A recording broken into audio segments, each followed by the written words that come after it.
নিজের মাকে চোখের সামনে দেখতে পেয়েই সব স্মৃতি ফিরে এলো রাঙার। এদিকে বিন্দাকে পুলিশের হাতে তুলে দিল মৌসুমী। হ্যাঁ বন্ধুরা, এমনটা দেখা যাবে। তাই সম্পূর্ণ জানতে ভিডিওটিতে লাইক দিয়ে চ্যানেলটি সাবস্ক্রাইব করে দেখতে থাকুন। গল্পের শুরুতে দেখা যাবে পুলিশ আসে আর এসেই বলে এই বাড়িতে নাকি অবৈধ অস্ত্র আছে। রাঙামতি দেবী, উনি নাকি অস্ত্র পাচারের সঙ্গে জড়িত। তখন রাঙা বলে কি, এসব ভুল ইনফরমেশন তোদের কে দিয়েছে? তখন সেখানে একলব্য চলে আসে আর এসেই বলে না না না অফিসার, এরকম কিছু হতে পারে না। রাঙা কোনোদিনও এসব কাজের সঙ্গে জড়িত থাকতেই পারে না। তখন পাঞ্চেরি বলে অফিসার, আপনাদের ভুল হচ্ছে। এ বাড়িতে অস্ত্র কোথা থেকে আসবে? তখন অফিসার বলে দেখুন, আমরা একটা খবর পেয়েছি আর সেখান থেকে একটা ছেলেকে আমি ধরতেও পেরেছি। আর সেই আমাকে বলল যে রাঙামতি তাদের সঙ্গে এই অস্ত্র পাচারকারীতে যুক্ত। আর তার ঘরে নাকি এখনো বেশ কিছু অস্ত্র আছে। তখনই বিন্দা সেখানে আসে আর এসে বলে অস্ত্র? না না না না, এটা হতেই পারে না। এই যে মেয়েটা রাঙামতি হিসেবে অবশ্য কতদিন ধরে এই বাড়িতে আছে ঠিক আছে, আমার সঙ্গে বনিবনা হচ্ছে না, কিন্তু ও এরকম কাজ করতে পারে না। ওর ঘরের মধ্যে অস্ত্র কোথা থেকে আসবে? আপনাদের ভুল হচ্ছে অফিসার, এরকম কিছু হতে পারে না। তখন অফিসার বলে দেখুন ম্যাডাম, আমি যখন খবরটা পেয়েছি তাই আমাকে ওনার ঘরটা সার্চ করতেই হবে। দেখুন আপনার ঘরে সার্চ করে যদি আমি কোনো অস্ত্র না পাই তাহলে ঠিক আছে, আমি মেনে নেব যে আপনারা যেটা বলছেন সেটাই সত্যি। তাহলে চলুন, আপনার ঘরটা আমি সার্চ করে দেখতে চাই। তখন এই কথা শুনে অবাক হয়ে যায় একলব্য। তারপর একলব্য বলে না না অফিসার, আপনাদের কোথাও ভুল হচ্ছে। রাঙামতির ঘরে কিছু নেই। রাঙামতি এরকম কোনো কাজ করতেই পারে না। তখন রাঙা বলে থাক না, এই রাত করে শুধু শুধু ঝামেলা করে লাভ আছে? ওরা আমার ঘরে গিয়ে কিছু না পেলেই তো হলো নাকি? চল, তোদেরকে আমি আমার ঘরটা দেখিয়ে দিচ্ছি। তোরা আমার ঘরে চল, সেখানে গিয়েই বরং তোরা সার্চ করে দেখ কিছু পাস কিনা। তখনই অফিসার বলে ঠিক আছে, চলুন আপনার ঘরে চলুন। ওইদিকে বিন্দা তো মনে মনে মহা খুশি। তারপর দেখা যাবে অফিসারদের নিয়ে রাঙা নিজের রুমে চলে যায়। এদিকে পাঞ্চেরি, তারপরে ঝুমের বর ওরা টেনশন করতে থাকে। তারপরে রাঙার ঘরে আসলে রাঙার ঘরটা ভালো করে সার্চ করতে বলে অফিসার। এদিকে একলব্য বলে অফিসার, আমি বলছি তো এখানে কিছু পাবেন না, কিন্তু কনস্টেবলরা সবাই পুরো ঘর তন্ন তন্ন করে খোঁজে আর বলে এখানে কিছু নেই। তখন অফিসার বলে ভালো করে খুঁজে দেখুন, ওরা কাঞ্চি কোনো জায়গায় যেন বাদ না যায়। ওদিকে মৌসুমী সবটা দেখতে থাকে। তখনই অফিসার সেই একটা কোণা থেকে অস্ত্রের একটা বক্স খুঁজে পায় আর সেখানে 3টা অস্ত্র আর বলে স্যার, এই তো অস্ত্র পাওয়া গেছে। তখন তো অস্ত্র দেখা মাত্রই তো সবার পুরো চোখ কপালে উঠে যায়। ওইদিকে মৌসুমী মনে মনে ভাবে ও, এই জন্যই দিদিভাই এটা এখানে রেখেছিল। তখন একলব্য বলে রাঙা, এসব কি?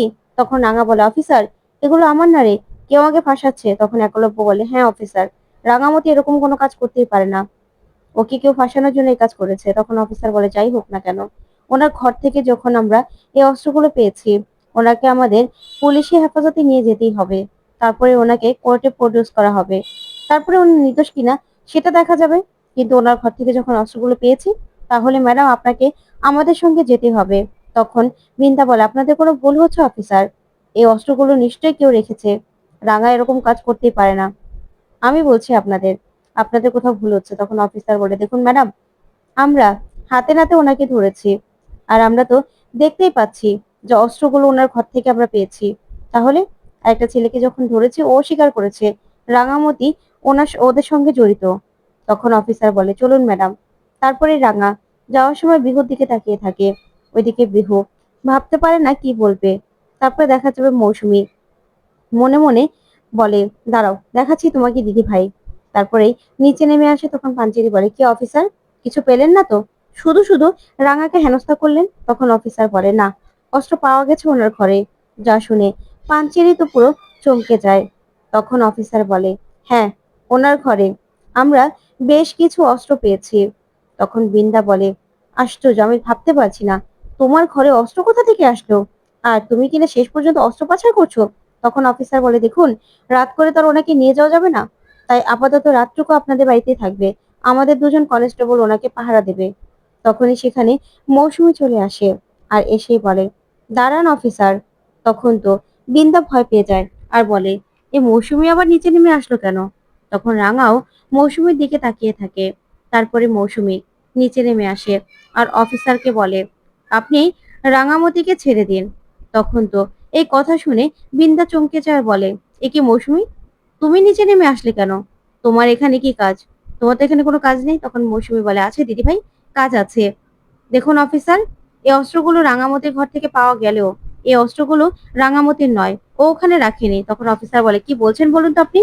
ওনার ঘর থেকে পাওয়া গেছে অথচ বলছেন উনি রাখেনি, তাহলে কে রেখেছে? তখন মৌসুমী বলে, আমি আপনাদেরকে দেখাচ্ছি যে কে রেখেছে। তখন অফিসার বলে, দেখুন আপনারা এই রাত বিরাতে কি আমাদের সঙ্গে ফাজলামো হচ্ছে? তখনই বিন্দা মৌসুমীকে বলে, আচ্ছা মৌসুমী, তুমি আবার কি দেখাবে অফিসারকে? আর তুমি নেমেই বা আসলে কেন? তখন দেখা যাবে মৌসুমী বলে, দাঁড়াও দিদি ভাই, দেখাচ্ছি সবাইকে। আর তাছাড়া সবাই তো দেখবে তাই না? তখন তো পাঞ্চেরিকে বলে যে, দিদি ভাই, টিভিটা চালিয়ে দাও তো। তখন টিভির বড় স্ক্রিনেই মৌসুমী সেই ভিডিওটা চালিয়ে দেয় যে বৃন্দা নিজেই এই অস্ত্রগুলোকে রাঙার ঘরে রেখেছিল, যা দেখে বিহু পুরো অবাক হয়ে তাকিয়ে থাকে। ওইদিকে একলব্য কি বলবে বুঝতে পারে না। টিভি স্ক্রিনে সবটা দেখে, কিভাবে অস্ত্র এনেছে, তারপর কিভাবে রাঙার ওখানে রেখেছে সবকিছু। তখন তো তন্ময় ঝুমকে বলে, ঝুম, এসব কি? তখন বৃন্দা কি বলবে কিছুই বুঝতে পারে না। তখন বিহু বলে, বড় জেম্মা তুমি তুমি কিনা শেষ পর্যন্ত এগুলো আনলে? তখন বৃন্দা মৌসুমীকে বলে, মৌসুমী, কি পেয়েছো তুমি? কি ভেবেছো তুমি? তুমি আমাকে ফাঁসিয়ে দেবে? শোনো, তোমার এই ভিডিও না কেউ বিশ্বাস করবে না। ভুলে যেও না যে আমি তোমাকে এই বাড়িতে একলব্যর বউ করে নিয়ে এসেছিলাম। না হলে তোমার কি অবস্থা হতো তুমি বুঝতে পারছো তো? তখন মৌসুমী বলে, না বৃন্দা বসু, আপনি আমাকে এই বাড়িতে বউ করে আনেননি। তখন তো বৃন্দা সহ সবাই অবাক হয়। তখন মৌসুমী বলে, আমার ইচ্ছে ছিল এই বাড়িতে আসার, তাই আমি আপনার হাত ধরে এই বাড়ির বউ হয়ে এসেছি। তখন বৃন্দা কি বলছে মৌসুমী কিছুই বুঝতে পারছে না। তখন মৌসুমী বলে, হ্যাঁ, আমি আরেকজনের কথায় এই বাড়িতে বউ হয়ে এসেছিলাম। তখন অফিসারও সবটা দাঁড়িয়ে দাঁড়িয়ে দেখতে থাকে। তখন রাঙা কি করবে কিছুই বুঝতে পারে না। তখন একলব্য বলে, মানে কি মৌসুমী, এসব তুমি কি বলছো? তুমি নিজের ইচ্ছেতে এসেছো মানে? তুমি অন্য কারো কথায় এখানে এসেছো মানে? আমরা তো সবাই জানি তোমাকে বড় বৌদি বাড়ি বউ করে এনেছে। তখন মৌসুমী বলে, না, সেটা তো একটা প্ল্যান ছিল। আমি আগে থেকেই জানতাম যে বৃন্দা বসুর হাত ধরেই এই বাড়িতে ঢুকতে পারবো আমি। তাই বৃন্দা বসুর হাত ধরে এই বাড়িতে আমি ঢুকেছিলাম, বৃন্দা বসুকেই ব্যবহার করেছিলাম। আমি কার কথাই কাজটা করেছি আপনারা দেখুন। তখন সবাই মিলে পিছন দিকে তাকায়।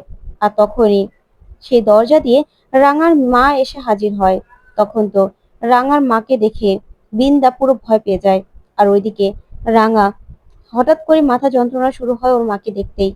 ওর মাকে দেখেই কিছু একটা মনে পড়তে থাকে। তখন মৌসুমী বলে, হ্যাঁ, এই মানুষটা, এই টগরমণি দেবী, ওনার কথাতেই বাড়িতে আমি বউ হয়ে এসেছিলাম। তখন রাঙা ওর মায়ের কাছে ছুটে যায় আর বলে, তুই তুই তো দেখছি আমার মতো একদম হুবহু দেখতে। তখনই রাঙার মা বলে, মানু, তোর কিছু মনে পড়ছে না আমাকে দেখে? আমাকে দেখে তুই চিনতে পারছিস না? তখন রাঙা কিছুতেই কিছু মনে করতে পারছে না আর বলে, না। তখনই দেখা যাবে রাঙার মা বলে, আমি তোর মা রে রাঙা, আমি তোর মা। তখন রাঙা বলে ওঠে, মা? তখন পাঞ্চেরি বলে, হ্যাঁ রে রাঙা, উনি তোর মা। তোর মাকে তুই চিনতে পারছিস না রাঙা? তখন রাঙা কিছুই মনে করতে পারছে না। হঠাৎ করেই মাথায় প্রচন্ড যন্ত্রণা হতে থাকে। তখন বুম জুম সবাই মিলে রাঙাকে মনে করানোর চেষ্টা করে আর বলে, হ্যাঁ রাঙা, এটাই তোর মা। তোর মনে নেই উনি জঙ্গলে থাকতেন? তখন মৌসুমী সবটা দাঁড়িয়ে দাঁড়িয়ে দেখতে থাকে। তখন পাঞ্চেরি বলে, মনে কর রাঙা, উনি তোর মা। জঙ্গল থেকে ওনাকে এ বাড়িতে নিয়ে এসেছিলি, বেশ কিছুদিন আমাদের সঙ্গে উনি ছিল। তখন তো বৃন্দা কি করবে কিছুই বুঝতে পারে না। তখন বুম বলে, হ্যাঁ রাঙা কাকি, তোমার মনে পড়ছে না? উনি তো তোমার মা, তোমার সঙ্গে এ বাড়িতে এসে আমাদের সঙ্গে থেকেছিল। তুমি মনে করার চেষ্টা করো না, ঠিক তোমার মনে পড়ে যাবে। তখন রাঙা সবার কথা শুনতে থাকে। তখন পাঞ্চেরি বলে, রাঙা রে, তোর মতোই তোর মাও তীরন্দাজ, সেও দুর্দান্ত তীর চালায় আর জঙ্গল রক্ষা করছিল। তখন রাঙা সবকিছু ঝাপসা ঝাপসা মনে পড়তে থাকে। তখন ঝুম বলে, রাঙা মামি, তুমি মনে করো না, মনে করার চেষ্টা করো। তখন সব কথা বলতে থাকে রাঙার সামনে যে রাঙা জঙ্গলে ছিল। তখন রাঙার হঠাৎ করে মাথা যন্ত্রণা করতে থাকে। তখন রাঙা বলে, মনে পড়ছে আমার, মনে পড়ছে জঙ্গল, হাতি, তারপর মন্দির। তখন এই কথা শুনে সবাই রাঙার দিকে তাকিয়ে থাকে। তখন একলব্য বলে, রাঙা মনে করো। তখনই বৃন্দা বিহুকে গিয়ে বলে, বিহু বিশ্বাস করো, আমি এসব কিছু করিনি। তখন বিহু বলে, ছি বড় জিম্মা, ছি, আমি না ভাবতে পারছি না। তখনই রাঙার মা রাঙাকে বলে, মানু, তোর কি এখনো মনে পড়ছে না? তুই যে আমার ছোট্ট মানু রে, আমি তোর মা। তোর মনে পড়ে যাবে, সব মনে পড়ে যাবে, দেখবি সব মনে পড়বে। তখন রাঙা বলে, হ্যাঁ আমার মনে পড়ছে, মনে পড়ছে রে মা? তখন সব কথা ধীরে ধীরে রাঙার মনে পড়তে থাকে, যা দেখে সবাই ভীষণ খুশি হয়ে যায়। তখন ঝুম বলে, আমি তো জানতাম, আসলে আমার ঠাম্মি ওখানকার জঙ্গলে তো চাকরি করতো, সে বলেছিল তুমি নাকি হাতিকে ইঞ্জেকশন দিয়ে ঘুম পাড়িয়ে দিয়েছিলে তীর দিয়ে মেরে। তখন রাঙা বলে, হ্যাঁ রে, আমার মনে পড়ছে। তখনই বৃন্দা বলে, কি শুরু করে দিয়েছো তো? এই রাত বিরাতে নাটক শুরু করে দিয়েছো তাই না? আমি না এসব নাটক একদম সহ্য করবো না। তখনই বৃন্দা মৌসুমীকে বলে, তোমার সঙ্গে তো আমার বোঝাপড়া পরে হবে। তখন এই বলে বৃন্দা অফিসারকে বলে, অফিসার, এই ভিডিওটা আসল না নকল সেটা তুই যাচাই করে নিস, আমি যাচ্ছি। তখনই রাঙা বৃন্দার সামনে এসে দাঁড়ায় আর বলে, কোথায় যাচ্ছিস তুই? তখন বৃন্দা বলে, মানে তোমার কাছে আমি কৈফিয়ত দেবো নাকি যে আমি কোথায় যাচ্ছি? শোনো, আমি কোথায় যাচ্ছি তোমাকে কৈফিয়ত দেবো না। তখন মৌসুমী বলে, অবশ্যই তো আপনাকে কৈফিয়ত দিতে হবে বৃন্দা ম্যাডাম, আপনি তো কৈফিয়ত না দিয়ে এখান থেকে কোথাও যেতে পারবেন না। তখন অফিসার বলে, দেখুন ম্যাডাম, আপনি এখান থেকে একদম কোথাও যাবেন না। তখনই মৌসুমী রাঙার কাছে যায় আর গিয়ে বলে, রাঙা, আমিও হলাম একজন ফরেস্ট অফিসার, আর তোমার মায়ের সঙ্গে আমার সেখানেই দেখা হয়। আমি তোমার মাকে না ভালো করে চিনতাম। তখন পাঞ্চেরি বলে, মানে তুমি রাঙার মাকে আগে থেকে চিনতে? তখন মৌসুমী বলে, হ্যাঁ, আমার জীবনে সব থেকে বড় শিক্ষক হলো এই টগরমণি দেবী। উনি আমার সবকিছু। উনি আমাকে অনেক ভালোভাবে জঙ্গল সম্পর্কে সবকিছু শিখিয়েছে। আর উনিই তো আমাকে অনুরোধ করেছিল যাতে আমি এই বাড়িতে আসি, এই বাড়িতে ঢুকি। তখন তো বিন্দা সব কথা শুনে চমকে যায়। তখন একলব্য বলে, কি বলছো তুমি মৌসুমী এগুলো? আমি তো ভাবতেই পারছি না। তখনই দেখা যাবে রাঙার মা বলে, হ্যাঁ, আমি আগে থেকে জানতে পেরেছিলাম যে আমার মানু চলে যাওয়ার পর থেকেই ওই বড় বউ বিন্দা, সে ওই আমার জামাইটাকে ওষুধ দিচ্ছিল, ভুল ওষুধ খাইয়ে খাইয়ে আমার জামাইকে অসুস্থ করে তুলছিল। তার জন্যই তো আমি মৌসুমীকে বলেছিলাম যাতে মৌসুমী বউ হয়ে এই বাড়িতে আসে আর আমার জামাইটার ভালো করে যত্ন নেয়। আমি তো জানতাম এবারে বড় বউটা মোটেও ভালো মানুষ নয়। তখন তো বিন্দার পর্দা একদম ফাঁস করে দেয় বিহুর সামনে রাঙার মা আর মৌসুমী।